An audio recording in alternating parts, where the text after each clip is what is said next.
I think that's the major obstacle to longevity and reducing there's a gap between expected lifespan and expected healthy lifespan. And the World Health Organization tells us in the US it's 10 years. The last 10 years of life are not healthy, which means there's some type of immobilization, some type of disease, some type of dysfunction that's substantial affecting your quality of life, and you're not healthy anymore. 10 years. And we need to change how we think about our health in order to change that dynamic for the end of our life, because at the ends of our life, it's just wearing down. We've worn it down way too much. So if we want to avoid the wearing down process, what do I have to know? Hey, this is Ari. Welcome back to the Energy Blueprint podcast. With me today for the third time on the show is my friend, Dr. Tom Obryan, who is considered a sort of Sherlock Holmes for chronic disease. And he teaches that recognizing and addressing the underlying mechanisms that activate an immune response and chronic inflammation is the map to the highway towards better health. He holds teaching faculty positions with the Institute for Functional Medicine and the National University of Health Sciences. He has trained and certified tens of thousands of practitioners around the world in advanced understanding of the impact of wheat sensitivity and the development of individual autoimmune diseases. And in this podcast, we're going to be talking all about his upcoming film on chronic inflammation as the central driver of disease that we all need to be aware of. So without any further ado, enjoy this conversation with Dr. Tom Obryan. Dr. Obryan, thank you so much for coming on. Oh, thank you. It's a pleasure to be with you. It is always a pleasure. I really enjoy how knowledgeable and passionate you are. I think you've been on the show 2 times previously, and you are without a doubt one of the favorite guests of my audience who comes on here. I think the last talk we did was all about brain health, and I know you just had so many gold nuggets in there, so I am very much looking forward to this one. So first of all, as you and I were just chatting before we started recording, you mentioned the word paradigm, and this is a word that I'm very much obsessed with when it comes to health and longevity and disease prevention or reversal of diseases, optimizing energy and resilience and things of that nature. And I have become obsessed with it because I truly believe that the way that we understand health and health problems is the single biggest determinant of what kinds of solutions we will seek out, and therefore the results we will ultimately get or not get. And I, after having interviewed, I think maybe close to 500 different health experts at this point, I have been astounded to learn how different experts' paradigms can be. Some of which I strongly agree with, some of which I don't agree with, or I think are sort of missing the forest for the trees. And so I've kind of zeroed in on this paradigm thing as being of central importance, the way we understand how human physiology works as being the single biggest determinant of the results we will get. And I know you have a lot of thoughts on this as well. So with that in mind, going to this kind of meta level, what is your big picture paradigm of human health and health problems and how to overcome them? Oh, thank you. That's a great intro question. And I agree with you 100% completely and I think that's the major obstacle to longevity and reducing there's a gap between expected lifespan and expected healthy lifespan. And the World Health Organization tells us in the US it's 10 years. The last 10 years of life are not healthy, which means there's some type of immobilization, some type of disease, some type of dysfunction that's substantial affecting your quality of life, and you're not healthy anymore. 10 years. And we need to change how we think about our health in order to change that dynamic for the end of our life, because at the ends of our life, it's just wearing down. We've worn it down way too much. So if we want to avoid the wearing down process, what do I have to know? And that's what our event is all about. It's called the inflammation equation, decoding the path to optimal well-being. And it took me 2 months to come up with this geeky title, but it really is decoding because there's so much information. I need to do this. I need to get this. I need to try that. How do you decode this? Where do you start? And so this is the basic 101 for everybody. And my goal is that people start thinking differently, and which means a different paradigm. And the center, here we go. The Center for Disease Control tells us that 14 of the 15 top causes of death in the world are chronic inflammatory diseases. It's always inflammation, always, except for unintentional injuries, accidents. Everything else is inflammation. And the easiest way to understand that, we have to understand what is inflammation. Okay, so what is that? And then how does it manifest in my body? So Mrs. Patient, your immune system is the armed forces in your body. It's there to protect you.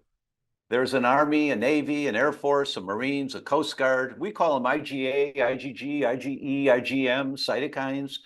There are different branches of the armed forces there to protect you.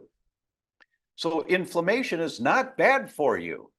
It's necessary, or we wouldn't be alive today. Literally, we would not be here if we didn't have inflammation protecting us. Excessive inflammation is the problem. When we have too much inflammation, and the scientists call, the aging process, there's so much good science now on aging, is called inflammaging, that it's inflammation that increases your aging.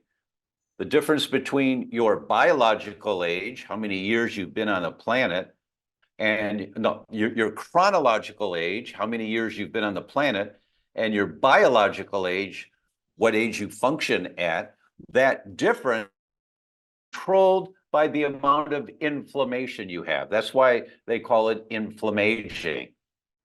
So if your immune system, there to protect you, has too much inflammation, which increases the aging process, the question is, what is your immune system trying to protect you from? What is it? Why is my immune system activated, overly activated, trying to protect me? It's not a mistake of nature when you have an autoimmune disease. It's your immune system doing exactly what it's supposed to do, trying to protect you.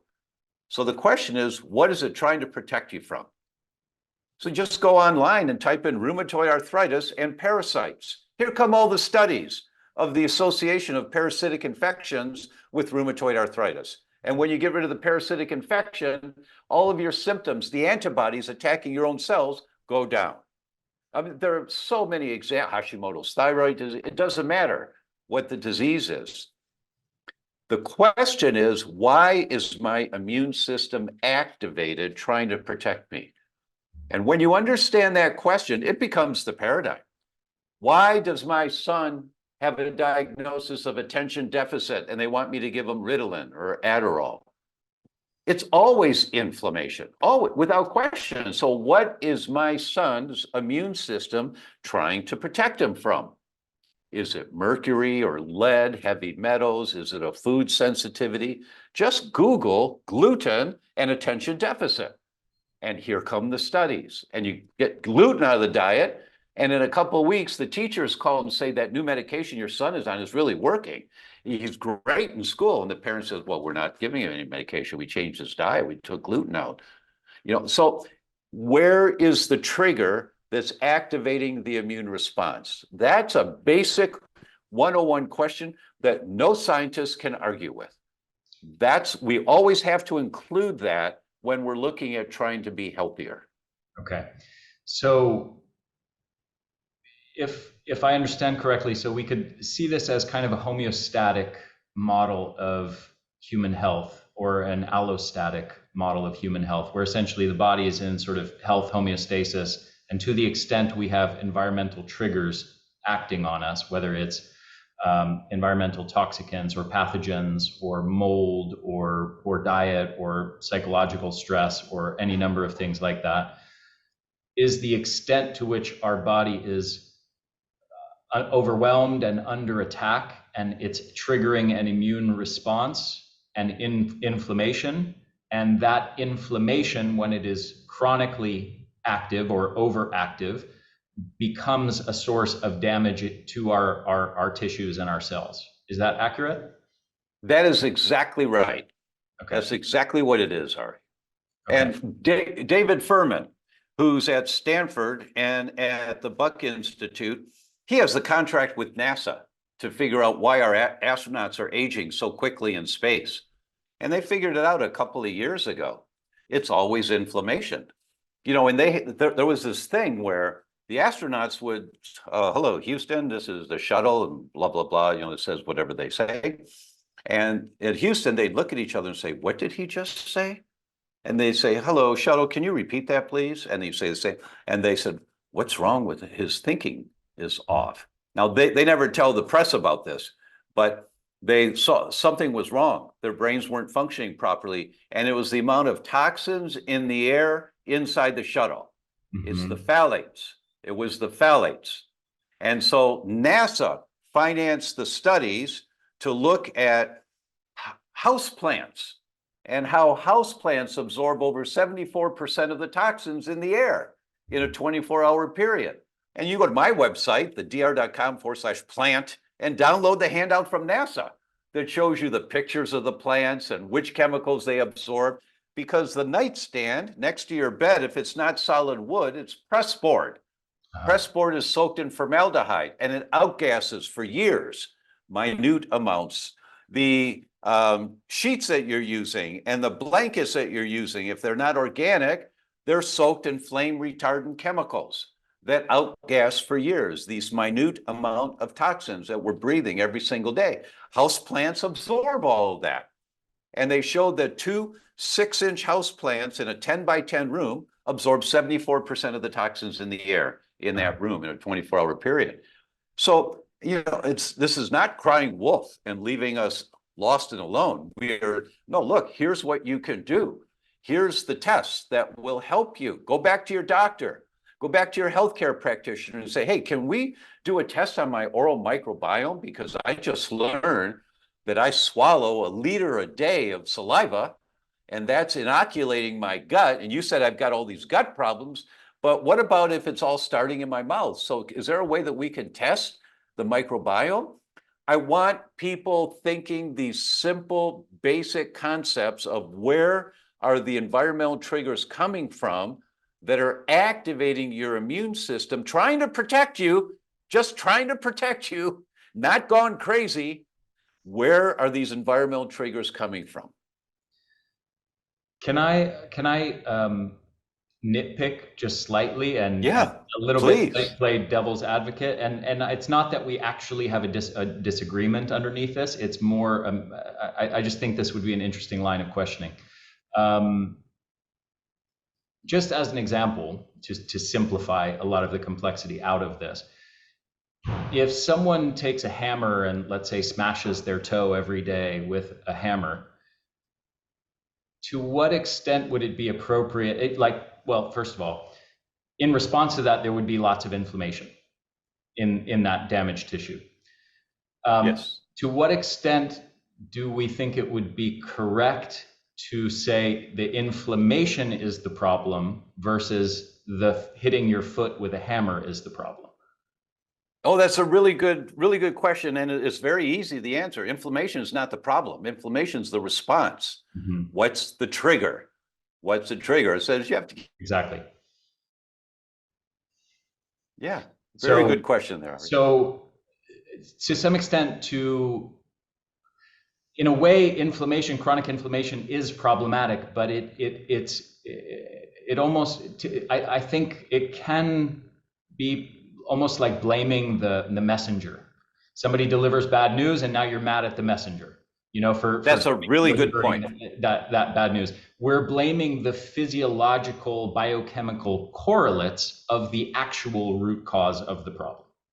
That very accurately said. And if I'm saying inflammation's the cause, my mistake. Inflammation is the immune response to the trigger.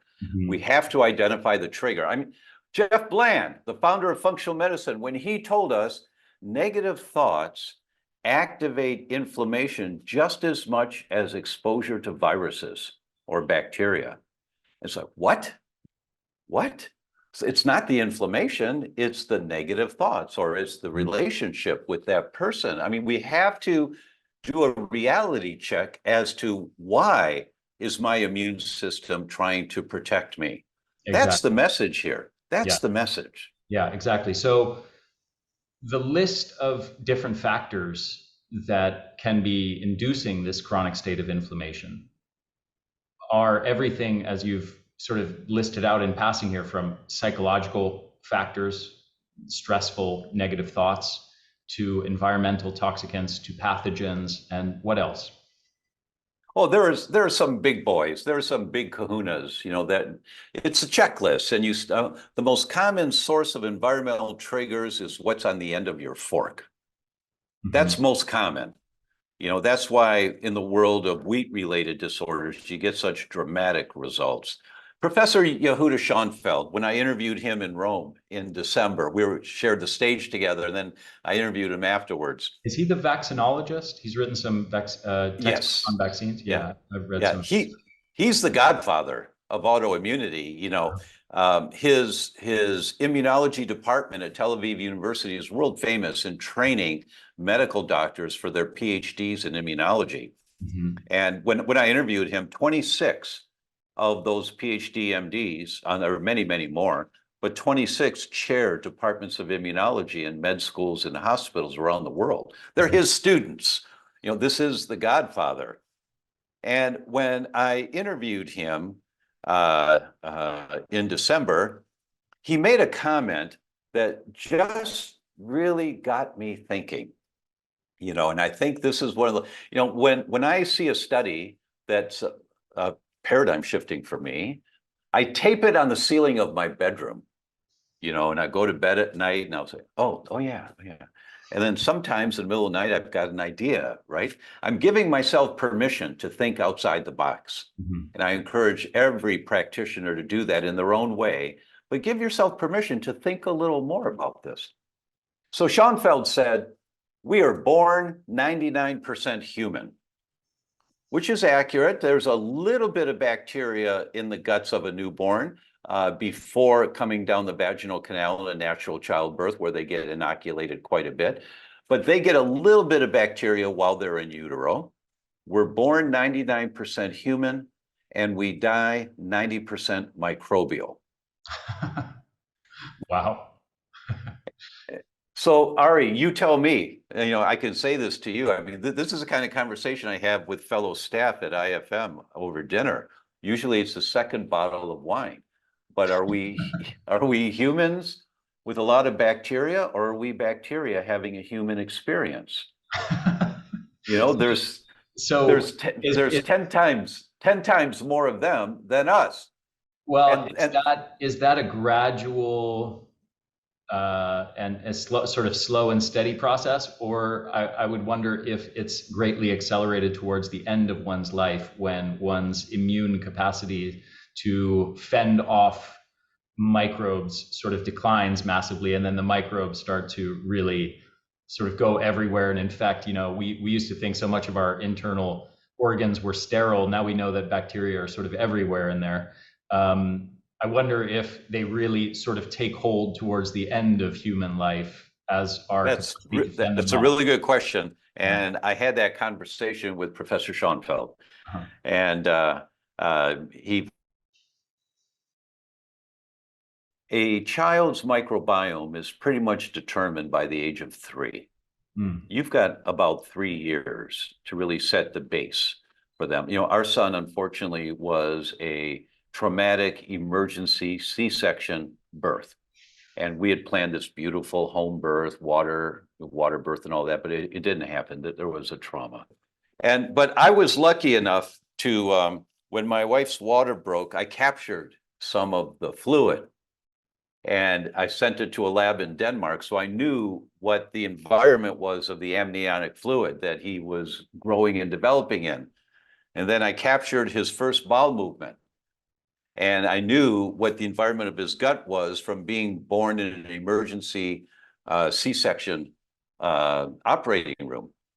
And he just turned 3, and we've done his microbiome twice now since then, and he's perfectly normal. So I know, and I'll publish on this. So for all of those C-section babies, you still can build a healthy microbiome for a child.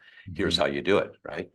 But I asked Schoenfeld about this. So Professor Schoenfeld, so if our microbiome is pretty much set by the age of 3, we can have some impact on it, but it's difficult to have a permanent impact. It's really a lifestyle impact on a regular basis to inoculate the microbiome after the age of 3.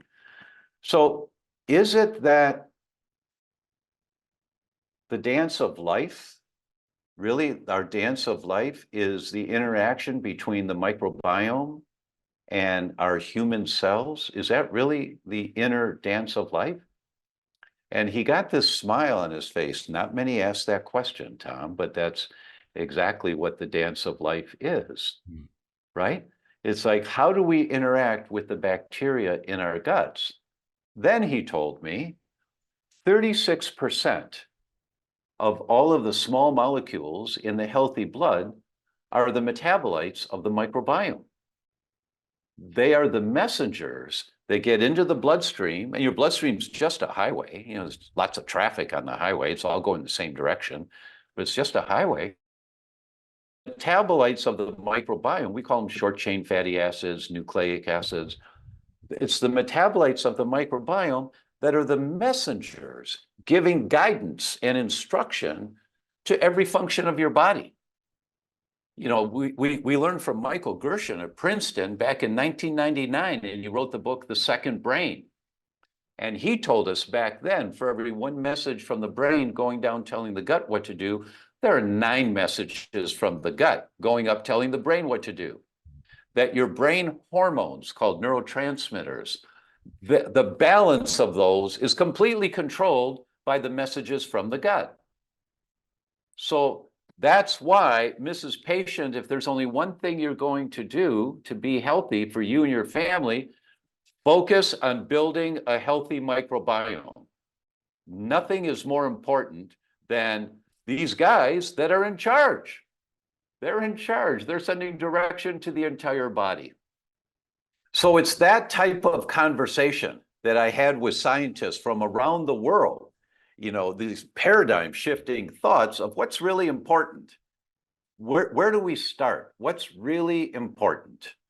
And that's our event, the inflammation equation, is to not overwhelm people with how dangerous this is or that is, but here's what you do. Here's where you focus to begin with. Now, granted, there's the extreme outside of the vast majority where it's really a nitpicky little thing. The guy who went to 4 different periodontists, had 8 years of abscesses, recurrent antibiotics, because nobody could figure out what was wrong. And finally, he did an oral microbiome test, and he found this very rare bacteria that's hardly ever seen.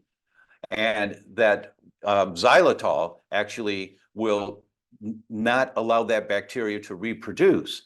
So 4 months of using a xylitol toothpaste, and for the first time in 8 years, he had no more abscesses. So there's that kind of weird thing that's out of the norm. But you know, the rheumatoid arthritis, the MS, the diabetes, the Hashimoto's, the chronic fatigue, the viral infections, the things that most of us are being assaulted with on a daily basis, this is the paradigm to hold as the base as you start approaching wanting to be healthier. There's a couple of tribes in the Amazon region that have been studied a lot in recent years. They're called the Tsimane and Moseten tribes. Have you read at all any of the sort of emerging research in recent years on this hunter-gatherer tribe? I've read 2 studies on them, so okay. Not a lot. So it happens to be something I've done a deep dive on lately. in writing the book that I'm working on currently. So they are known for a couple things now. Just studies in the last few years have shown they are the human population with the lowest rates of heart disease ever studied, and the lowest rates of dementia and Alzheimer's ever studied. Probably they're also lowest rates in several other diseases. We just haven't done the studies yet. But one of the interesting findings is that despite having exceptionally low rates of Alzheimer's, for example, in dementia, it's like 1% of the population as compared to 11%. So there's a tenfold difference between US and European levels of dementia compared to them. And they have the same ApoE4 prevalence. This is the genetic, for people listening, I know you know this, Tom, the genetic risk factor for Alzheimer's. So in other words, it's not explained by genetics. They have exceptionally low rates of heart disease, which is the number one killer for us, and it's pretty much non-existent there. What's further interesting is that they have quite a high pathogen load, an infectious disease load. And they actually have some markers of systemic inflammation that are elevated. And there's there's like some controversy in the research of researchers trying to make sense of how they could have elevated levels of these markers of systemic inflammation and yet be so low in diseases that we would normally associate with inflammation, like heart disease, like dementia and Alzheimer's. Do you have any? There's some further interesting stuff like the ApoE4 gene, by the way, which is we would normally think of as a bad thing that's associated with increased risk of dementia and Alzheimer's. Turns out has sort of a positive side. It's been selected for because it's associated with increased fertility and odds of having babies and increased, I might be getting the nuance of this part wrong, but something to do with greater resistance to a high pathogen and infectious disease burden. So the ones who have more ApoE4 allele variants have higher capacity to resist some of these pathogens in their environment. So speaking to the kind of the genetic trade-offs between something that's bad for this thing, but it's good for this thing over here. But do you have any idea of how something like that could exist, where they seemingly have high levels of at least some markers of systemic inflammation, yet have such low rates of diseases that we would normally associate with high levels of inflammation? Yes, I have two thoughts on that. The first is one of the downsides of the ApoE4 gene is that it escorts advanced glycation end products through the blood-brain barrier very easily. And we've known about AGE's, advanced glycation end products, for 30, 40 years. And when you burn meat, blackened meat, when you have crust like bread dough is really gooey and bread, but when you bake it, you've got a crust, and that's advanced glycation end products. And in our society, the vast majority of foods we eat stimulate advanced glycation end products for most people, if you have the common American diet, standard American diet. So in terms of lower Alzheimer's, one of the factors that I thought about when I heard about that low risk was, well, they have less AGEs. Their food is just pure off the land and what they can hunt. And the second thing is about Alzheimer's, Dale Bredesen told us that of the 5 types of Alzheimer's, inhalation Alzheimer's is the vast majority. 60 to 65% of all Alzheimer's is inhalation Alzheimer's. What does that mean, inhalation? It's what you're breathing. So because meaning you're inhaling toxins that are inducing? Exactly right. Okay. Exactly right. Exactly right. And the olfactory nerves, the nerves of smell, are the only nerves in the body that go back into the brain with no screen whatsoever. Absolutely no filter, no bifurcations, no screens of any type. They're the only nerves in the body that go from the body into the brain without a screen. Why? It was a life-saving mechanism for our ancestors. They better be able to smell saber-toothed tiger right away, right? And our ancestors were nomads. They followed the herds always. And so they would find something on the ground, they'd sniff it first to make sure it was okay, then they nibble at it, then they eat it. They had to have a very acute sense of smell. Those that did not survive. Those that had a good sense of smell, they passed their genes on to their progeny. And now here we are 15,000 years later, we have those same nerves that go back into the brain. Well, in our society, you've heard, Ari, many times, indoor air pollution in most places is worse than outdoor air pollution because of all the chemicals that we're exposed to in our environment. So that, I suspect, are a couple of the contributing factors to why Alzheimer's and dementia is so low for them. Yeah. They're not breathing the stuff that we're breathing every single day that has no filter and no screen. And the olfactory nerves go right back to the memory center of the brain. They go right past the hippocampus because they have to recognize right away if there's a threat. So I suspect that's part of it. And the second part is their microbiomes are like no one else's that's been identified in history. The diversity, the strength of the good guys is very high. So, there's bad guys in there because they live, out in the dirt. They're out in the jungles. And so they're exposed to a lot of bacteria, but they have a good, strong base. And we go back to what Schoenfeld said, if there's only one thing you're going to do to be healthy, it's build a healthy, diverse microbiome. It's interesting, when I interviewed Dr. Bredesen, he didn't bring up the inhalation angle and the talk of smell. So I didn't know what you just expressed there. And interestingly enough, just a quick sort of personal aside here. I have a couple of workers on my property here in Costa Rica, where you and I both live, to maintain this chunk of land and fight back the jungle constantly. We're constantly in a bit of a battle, in harmony, but also a bit of a battle with the jungle. Right. You got to say, cut things back every now and then and say, hey, this is my territory. Right. You're welcome up to here, but no further. Yeah, exactly. I mean, I have monkeys, not at this moment, but I frequently have monkeys right outside my office window here, stealing berries off the tree right in front of me here.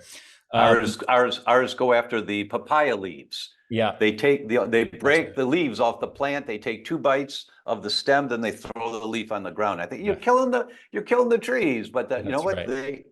This is nature. Exactly. This is nature. Exactly. So one of the guys that's here right now, we just had a conversation with him like 2 days ago, and he was sad because his mom has been sick lately, and we kind of dug a little deeper with my wife, who speaks fluent Spanish, so she could serve as the translator for Spanish that was too complex for my 5-year-old level of Spanish.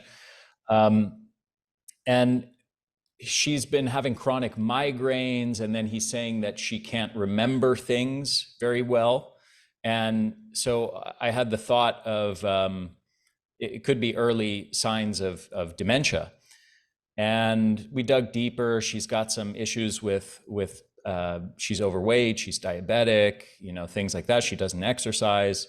But one of the other interesting things that we just happen to know about this family, because we also hire this guy's dad sometimes, who is an expert in tree trimming and cutting down trees safely, and trees that are about to fall over with the wind. So he comes over here, and he happens to wear ungodly amounts of cologne.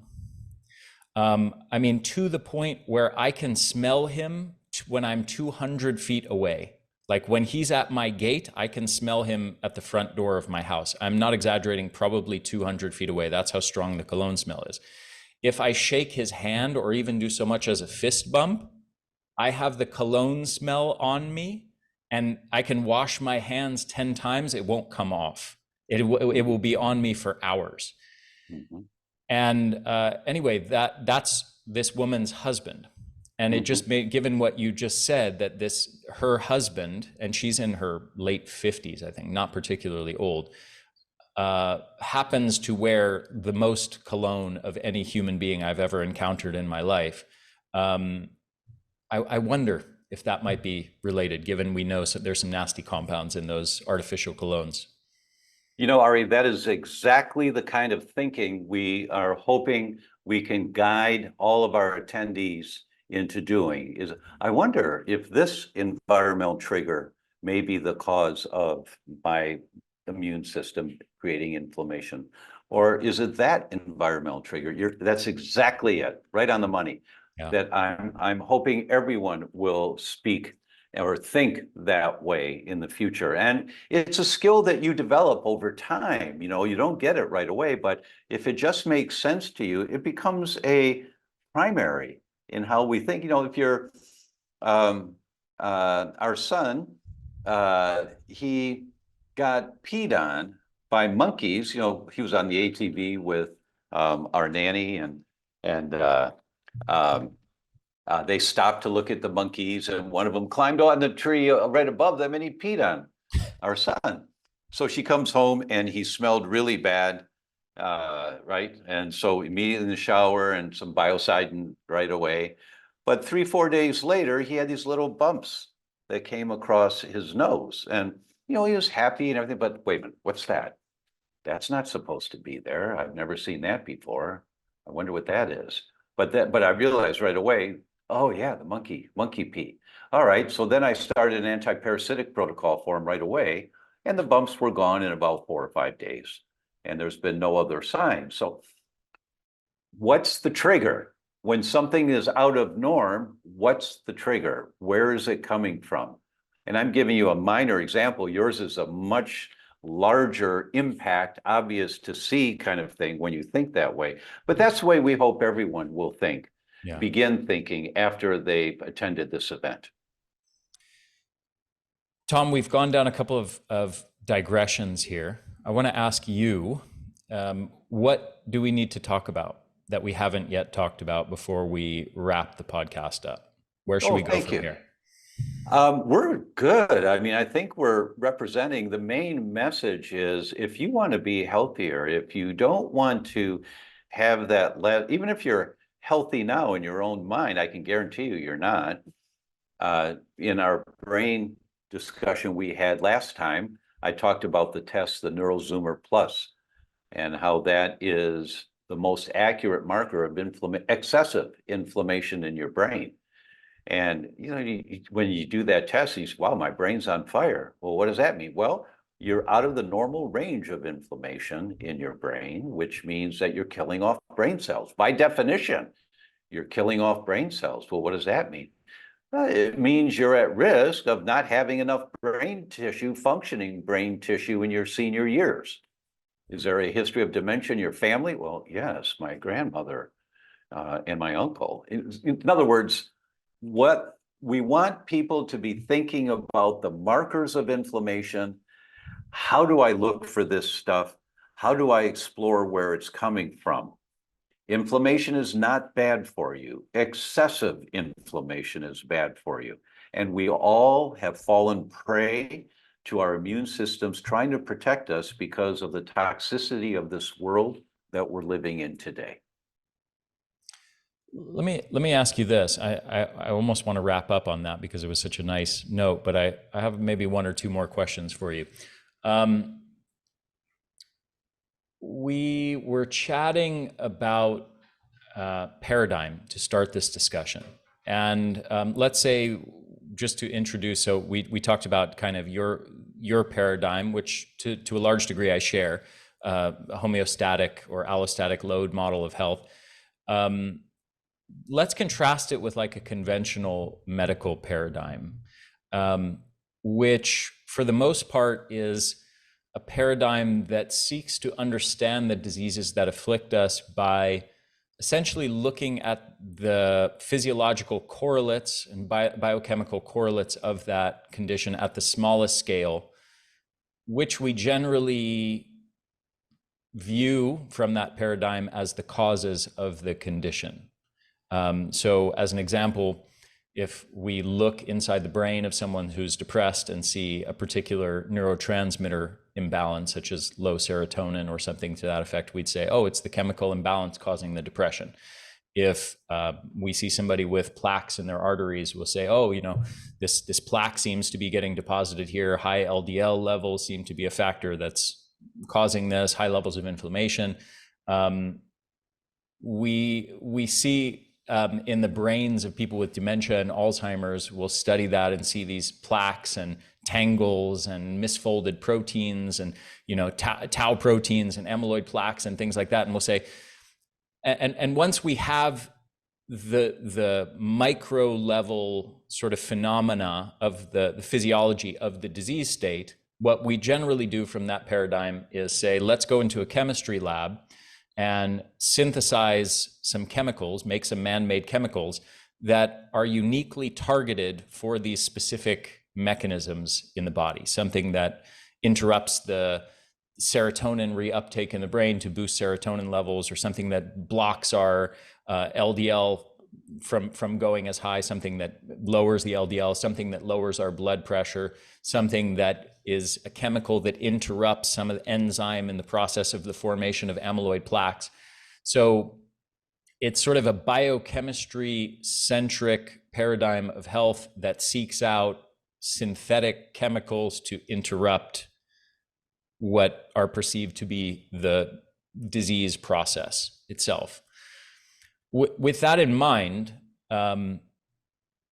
let's say we viewed chronic excessive inflammation as the sort of key driver of some of these disease states. What if somebody from that paradigm said, well, let's just develop a drug that interrupts this inflammation and suppresses the inflammation? Would that solve the problem for many of these diseases that are being driven by chronic excess inflammation? It's a really good question. And I think everyone could follow your line of thinking as you were voicing the question as a very good question. And Dr. Bredesen addressed that directly. So I have two responses. The first is Dr. Bredesen identified that, and he said, we think that we can take a simple molecule and interrupt a complex compensatory mechanism in our body. And that most often is just not the case. It just doesn't work. So that's the first response. And the second is the concept of network medicine. That in network medicine, there is no single disease.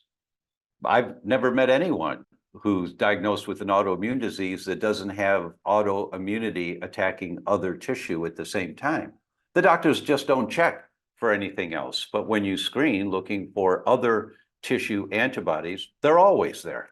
Meaning you treat Hashimoto's, but this person also has elevated antibodies that cause MS. But they don't have the symptoms of MS yet. So if I'm treating the Hashimoto's with a drug, trying to do something for that, I'm missing something. That this network is going through the entire body. An example of this, it's a really good example. There's a gene called the FTO gene, Frank Thomas Oscar. It's a primary gene putting people at risk for obesity. Just quick note, Frank Thomas was my favorite baseball player when I was a kid. The Sox, That's right. of course, that's right. I'm from Chicago. I know Frank Thomas. Nice. So the FTO gene, and we get one gene from our mother and one gene from our father. So if you carry one gene of the one FTO gene, you have a 30% increased risk of developing obesity in your lifetime compared to someone that doesn't have those genes. If you got one from your mother and one from your father, you have a 64% increased risk of developing obesity. It's not guaranteed, but it's more than half the time you're going to develop obesity. But if you're the friend of someone who develops obesity while you two are friends, you have 171% increased risk of developing obesity. It's networks at the emotional, social level, networks at the chemistry level, networks at the biomechanics level. You know, my initial training was as a chiropractor. And if you have one foot that flares out just a little bit more, if you watch your footprints in the snow, or you walk through a little bit of water and then you see on the sidewalk, and you have one foot that goes out a little more than the other foot, then you're going to have hip problems. But wait, my foot's down there. What do you mean a hip problem? Because you're torquing your leg. And the hip problem, the hip imbalance may give you headaches. That we are networks. So this single molecule, single symptom concept that was really established and promoted in 1908 when Rockefeller financed the legislation to teach pharmaceuticals in medical schools, that's that concept. Short-term relief does not equal long-term well-being. Yeah, beautifully said. I love this concept of network medicine too. You know, one of the other layers that I've been digging into a lot is there's an interesting kind of issue of how we think about disease that seems to be wildly disconnected from the reality in the ways that you were just alluding to with network medicine. When someone dies, they have a cause of death listed on their death certificate, or we talk about them dying from some specific, dying of heart disease, dying of complications of diabetes, dying of Alzheimer's, or something like that. But the vast majority of people who die when they're in their 70s or 80s or 90s have multiple diseases, not only one cause of, they don't have one specific pathology in one part of their body and the rest of them is healthy. They have widespread dysfunction and pathology in many systems of their body and many diseases. But the way we think about it, the way we talk about it, the way the classification system of medicine labels things up to the cause of death is just, it gives us a totally inaccurate portrayal of what is actually happening in that person's body. And the problem cannot, even if we had a cure for that one specific disease that we say this person has that's really causing their problems, even if we genuinely had a drug, a miracle drug cure for that one specific disease, what most people don't realize is, well, they've still got like 2 or 3 other diseases in their body and in other parts of their system. So that wouldn't solve the problem. Yes, that's exactly right, Ari. Exactly right. It's short-term results, long-term complications. Yeah.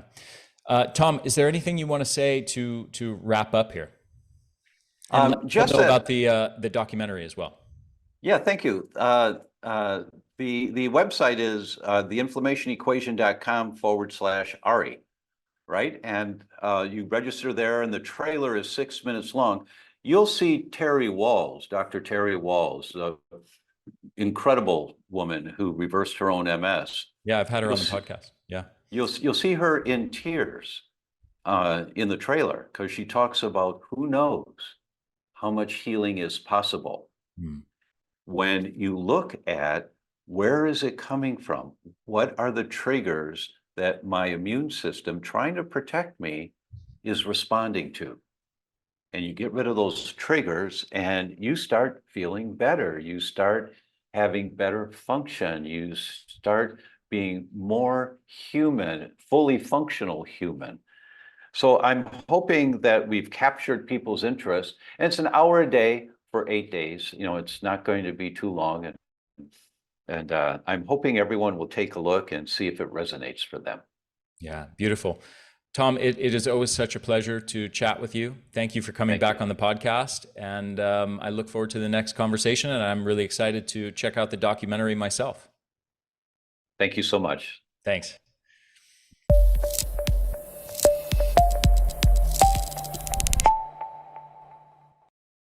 Hey there, this is Ari again. Thank you so much for listening to this episode. I hope you enjoyed it. If you did, if you found it valuable, please share it with your friends, share it with your family, help me get the word out there. Also, if you're on YouTube, make sure to hit the subscribe button and hit that little bell to get notifications every time we release a new video or new episode of the podcast. And if you're listening to this, make sure to subscribe to this podcast on iTunes or on your favorite podcast app. Thanks so much for supporting my work at the Energy Blueprint. I hope you enjoyed this episode. I will see you in the next